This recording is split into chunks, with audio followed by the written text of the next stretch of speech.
சுறா கைடு 12ஆம் வகுப்பு பொதுத் தேர்வுக்கான புதிய பதிப்பு தற்போது பரபரப்பான விற்பனையில். மாணவர்கள் பொதுத் தேர்வில் அதிக மதிப்பெண் பெற உடனே வாங்குங்கள் சுறா கைடு.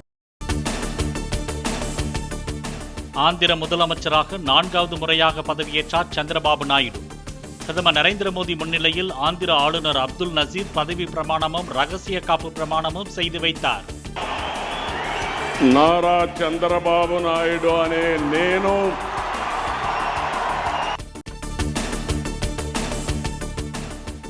பதவியேற்பு விழா மேடையில் சந்திரபாபு நாயுடுவை கட்டி அணைத்தும் தட்டி கொடுத்தும் வாழ்த்திய பிரதமர் மோடி. பிரதமர் கட்டி அணைத்த போது கண்கலங்கிய சந்திரபாபு நாயுடு.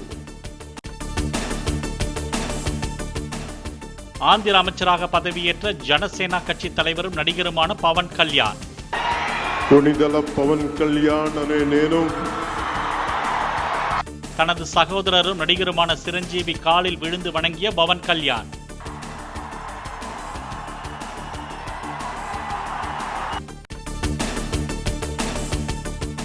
ஆந்திர முதலமைச்சர் சந்திரபாபு நாயுடுவின் மகன் நாரா லோகேஷ் அமைச்சராக பதவியேற்றார். தங்களது காலில் விழுந்து வணங்க முயன்ற நாரா லோகேஷை தடுத்து வாழ்த்திய பிரதமர் மோடி மற்றும் மத்திய அமைச்சர் அமித் ஷா.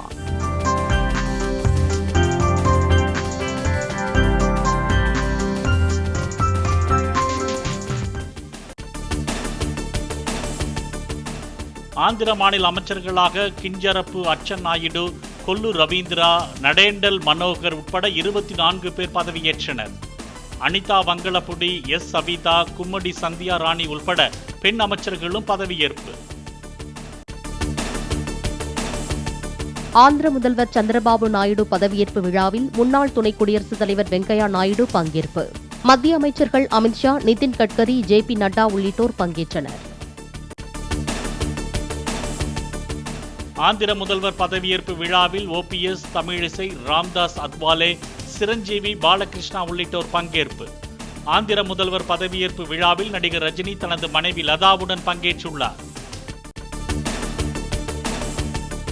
சந்திரபாபு நாயுடு முதலமைச்சராக பதவியேற்ற விழாவில் தமிழிசை சவுந்தரராஜனை அழைத்து அறிவுறுத்திய அமித் ஷா. விழா மேடையில் அமர்ந்திருந்த அமித் ஷாவுக்கு வணக்கம் சொன்ன தமிழிசைக்கு அறிவுரை. ஒடிசா முதலமைச்சராக இன்று மாலை பதவியேற்கிறார் மோகன் மாஜி. பெண் எம்எல்ஏ உள்பட 2 பேர் துணை முதலமைச்சர்களாக பொறுப்பேற்பார்கள் என ராஜ்நாத் சிங் அறிவிப்பு. வரும் ஜூன் 24ஆம் தேதி தொடங்குகிறது 18வது மக்களவையின் முதல் கூட்டத்தொடர். ஜூன் 26ஆம் தேதி மக்களவை சபாநாயகர் தேர்தல் நடைபெறும் எனவும் அதிகாரப்பூர்வமாக அறிவிப்பு. ஜூன் 27இல் மாநிலங்களவை கூட்டத்தொடர் தொடங்க உள்ளதாக நாடாளுமன்ற விவகாரங்கள் துறை அமைச்சர் கிரண் ரிஜிஜு தகவல். அதே நாளில் நாடாளுமன்ற கூட்டத்தில் உரையாற்றுகிறார் குடியரசுத் தலைவர். மத்திய நிதி அமைச்சராக மீண்டும் முறைப்படி பொறுப்பேற்றார் நிர்மலா சீதாராமன். டெல்லி நார்த் பிளாக்கில் உள்ள நிதி அமைச்சகத்தில் முக்கிய கோப்புகளில் கையெழுத்திட்டார்.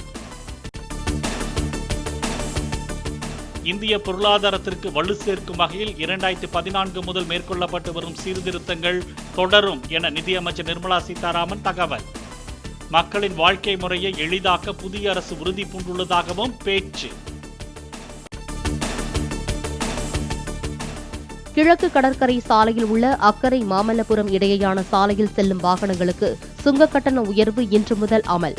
கார், ஜீப், 3 சக்கர வாகனங்களுக்கு ₹1 முதல் ₹68 வரையும், இலக்கு ரக வணிக மற்றும் சரக்கு வாகனங்களுக்கு ₹2 முதல் ₹110 வரையும் உயர்த்தப்பட்டது.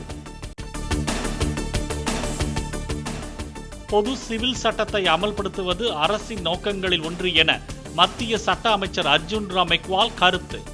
பாஜகவின் அடுத்தடுத்த தேர்தல் அறிக்கைகளில் பொது சிவில் சட்டம் இடம்பெற்றிருப்பதாகவும் பேட்டி. ராணுவத்தின் புதிய தலைமை தளபதியாக உபேந்திர திவேதி நியமனம். மனோஜ் பாண்டேவின் பதவிக்காலம் இம்மாதம் நிறைவடையும் நிலையில் அறிவிப்பு. மோடியின் குடும்பம் என சமூக வலைதளத்தில் செய்த பதிவை நீக்குமாறு பிரதமர் மோடி வேண்டுகோள். மக்களவைத் தேர்தலில் மக்கள் அளித்த ஆதரவுக்கும் சமூக வலைதளத்தில் நன்றி தெரிவித்தார்.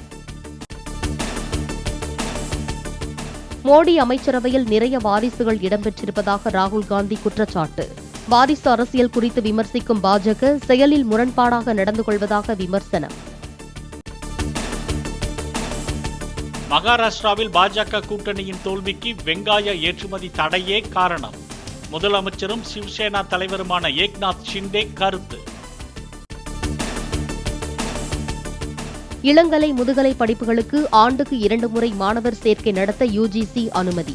வரும் கல்வியாண்டு முதல் ஜனவரி மற்றும் ஜூலை மாதங்களில் மாணவர்களை சேர்க்கலாம் என பல்கலைக்கழகங்களுக்கு உத்தரவு. முத்துக்கள், வைரங்கள் மற்றும் விலை உயர்ந்த கற்கள் பதித்த நகைகள் இறக்குமதிக்கு கட்டுப்பாடு.